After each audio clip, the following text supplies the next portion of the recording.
We don't know if the Prime Minister in Haiti, Gary O'Neill, has accepted to work with the gang. We don't know if that is going to happen. Let's wait and see if the Prime Minister will agree.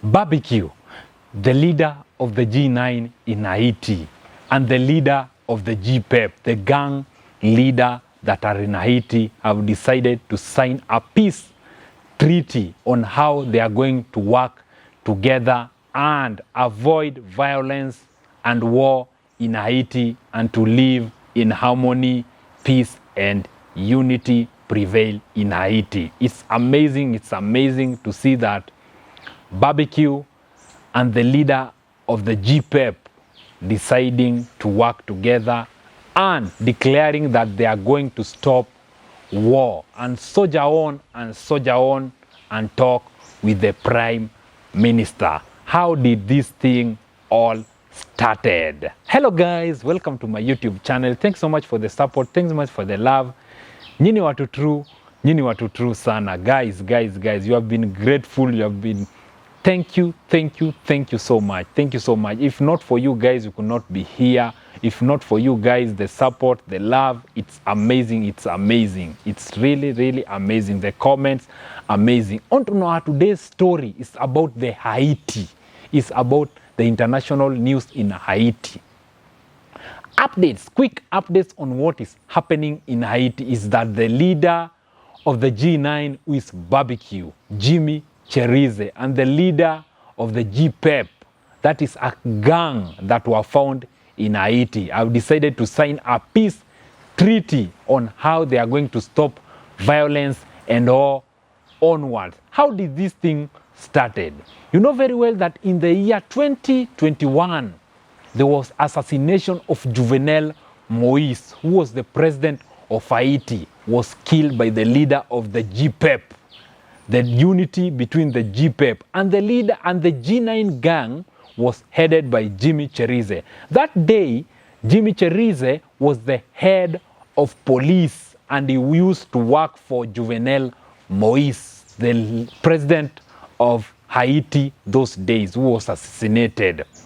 Now, this is what happened. After Jovenel Moise was assassinated, Haitians started war, and the Haitians didn't have a leader who was going to control them.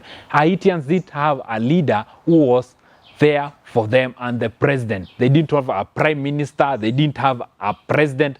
So the country fallen apart, and the gang decided to take over the country. That was 2021. Since then, that is 3 years, Haiti has been led by gang.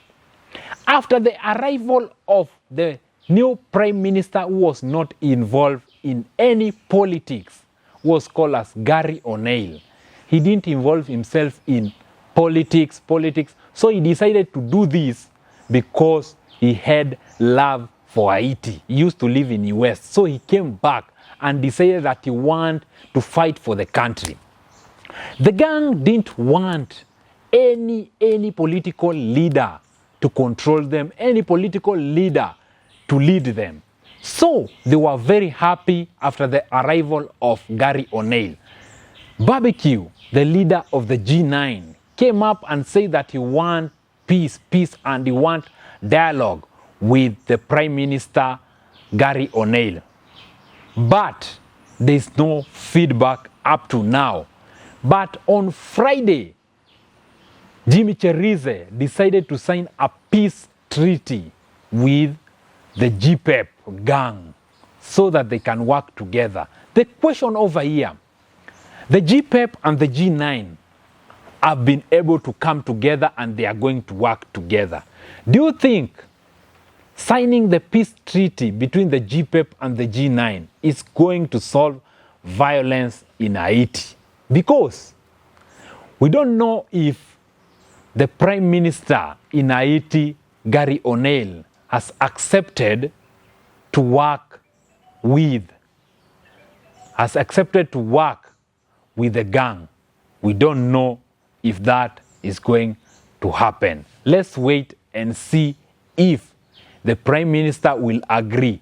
Congratulations to all the police that are in Haiti, the Kenya police, the Congo police, the Senegalese police that decided to come up and help Haiti to live in peace and to help Haiti be in peace.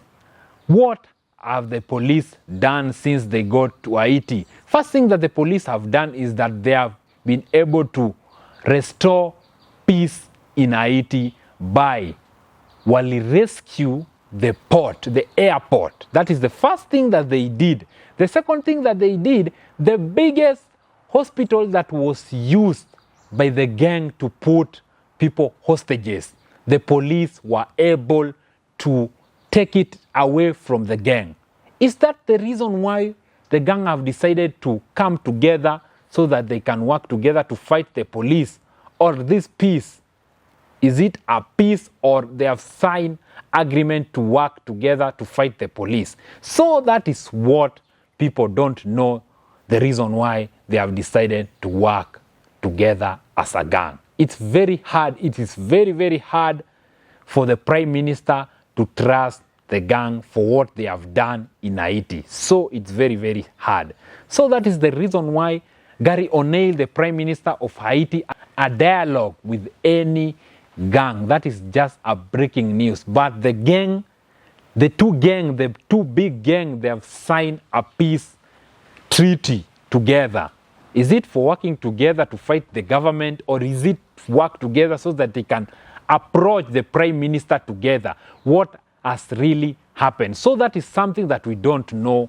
But we'll be here to inform you guys on whatever that is going to happen in Haiti. This has just been a breaking news on what has happened, on why they have decided to sign a peace treaty gang. The upcoming story in Haiti. Let's meet next time. I've been your host, Jeff Otieno. Until next time, game over.